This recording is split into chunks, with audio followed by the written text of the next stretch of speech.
Yes, everyone, and welcome to my review. You might notice I'm not in the studio tonight. I watched the game at home, looking after the little one. I'm going away for the weekend in the morning, so stuff I had to sort out at home.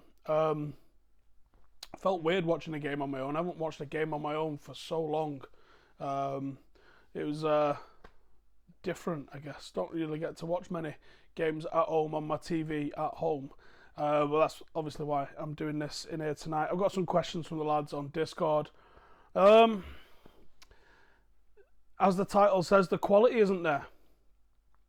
We rotated a couple of the players with our X Factor, and without them, we're just toothless. I think having McTominay coming back into the squad, Pogba, if that ever happens, Rashford, Bruno, Igalo, they all start to make everything look a lot better. And actually, just those players being in the squad makes everything look a lot better. Just too many anonymous performances, and I thought a lot of the players were sloppy. And then I've actually looked at the stats and I've gone, they weren't that. No one was like 60% pass completion. They were all quite high, but it just felt anytime that there was something was on, they looked a little bit sloppy. They looked like they didn't have the quality to be able to take anything to the next level. They looked like they didn't have the quality to be able to push on and make anything sort of happen. It was only really when Igalo and Bruno came on that you thought United might have a genuine chance of doing it. We could have scuffed one earlier. Marshall's chance really came out of nothing. It was his own desire and an effort to be able to chase the ball down, and it was a brilliantly well took goal from him. And I'm not really going to go too much into their goal. VAR is in effect in the Europa League, and for me, it did look like the ball was moving, and it did look like it might have been a corner, but I don't think VAR's been wrong, except the interpretation of it when it's been used, but the decision to not go to it really gets on my tits at times, because it's very obvious that there's no decision to go to it when there probably should be a decision to go to it at times. Tactically, I've seen a few people complaining that we played three at the back. What three at the back allows this currently United side to do is to have a platform to build from. The issues that this United side has had, and I thought that we mitigated it with the three at the back, very evident in that City game at home I think it was the semi-final game. Yeah, it was the semi-final game, where they pressed the shit out of us. And they pressed Phil Jones, and I'm not sure he's been seen apart from the Tranmere game since. And even David De Gea got pressed to death. Now, we only had a back four in that. What having a back three allows you to do is to have an extra man when it comes to the press. So it gives you a platform to be able to move through the thirds and move the ball into midfield. The problem for United tonight was that once we had that platform, we didn't move it into the midfield quick, and we didn't move it into the final third almost at all, it felt like. It felt like when the ball got to Mata, it didn't really leave him. When the ball got to Lingard, who actually I thought at times his movement to generate things and make them happen looked quite good, but the final ball from him was non-existent. And everybody else that it came to in that final third, they just didn't do anything. Pereira, I think everyone's on the same page with Pereira, and Dalot just offered absolutely nothing. Today was also one of the worst games I've seen from Brandon Williams. There was just a big lack of everything from everybody. Poor all around, but I understood the reason, at least for the three at the back. Now, as we made our changes in the late of the game and we switched that to a back four, as we was looking to try and really go for the throat, and it might have paid off. It might have paid off in the realisation that we get an extra goal, and we come away 2-1 winners away from home, 1 foot in the next round. Fantastic. Now, as it stands, 1-1, coming back to Old Trafford with an away goal. It's a pretty good position to be in. It's not the worst result ever, but I think it just feels a bit flat because the performance didn't really match up to what the expectations were that we had going into this. The momentum of what was a very solid team performance without being spectacular against Chelsea has been lost. Now, I do know that it looks like he rested Bruno, and obviously apparently Bailly got a knock and he didn't feel like Ighalo was ready to play a 90. But these are players that's going to have to come in against Watford.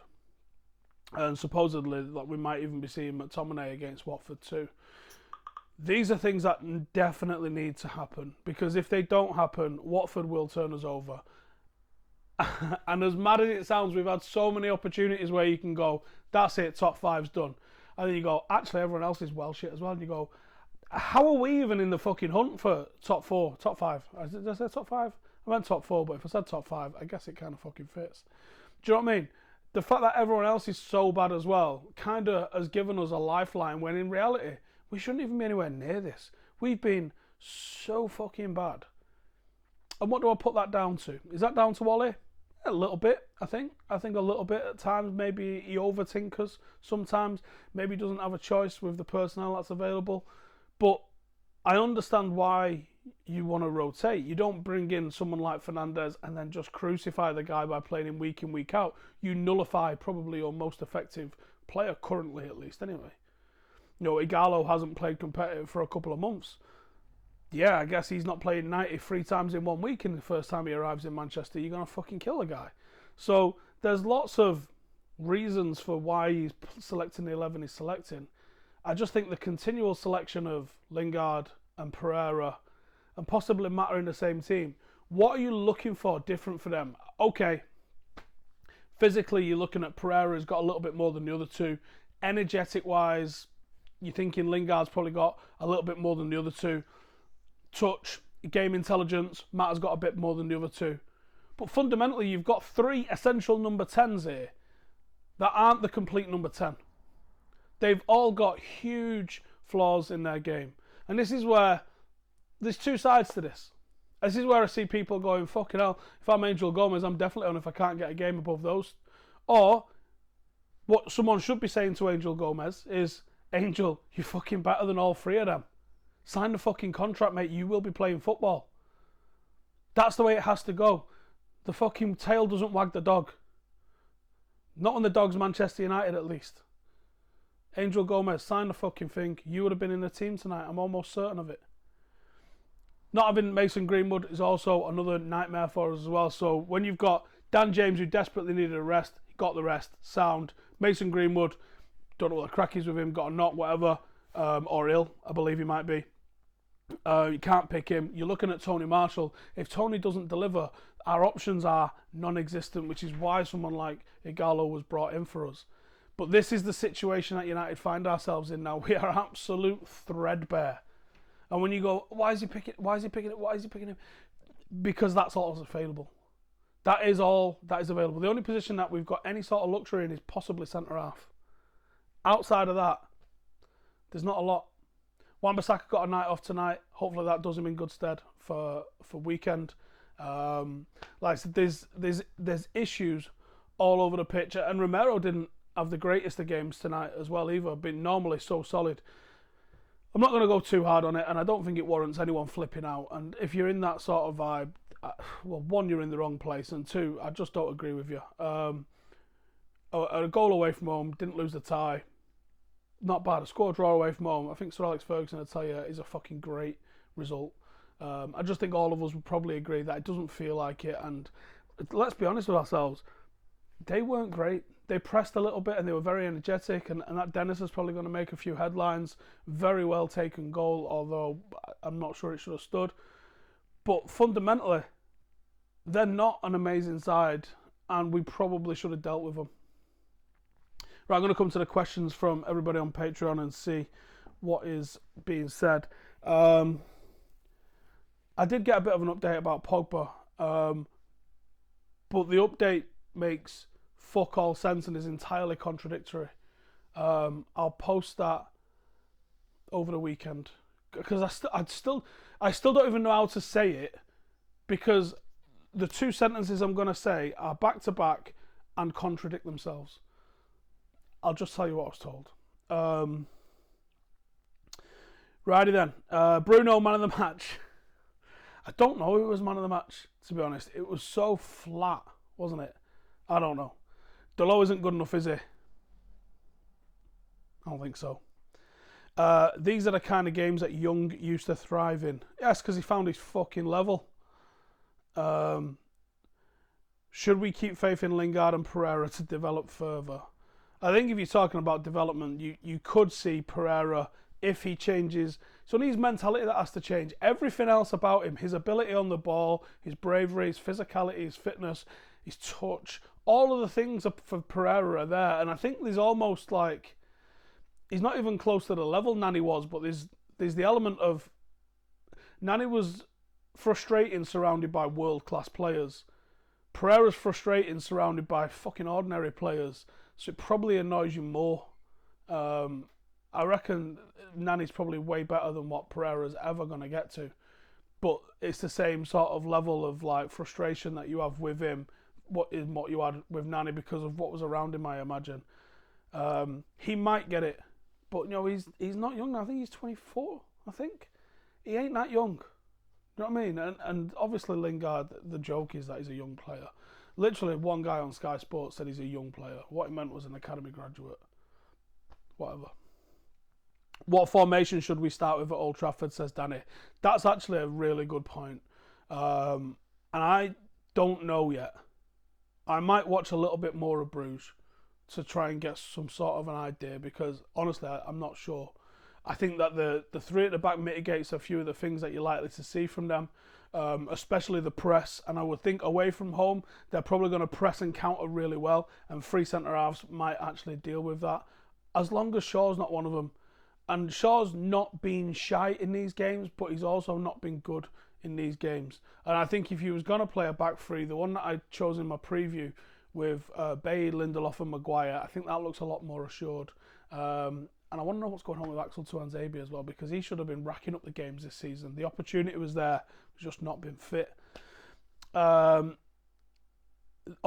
the names from you lot in here are going to get me in trouble if I read them out. Would Brandon benefit from a rest, or would I start him against Watford? Poor tonight, but he's only young, so inconsistency is expected.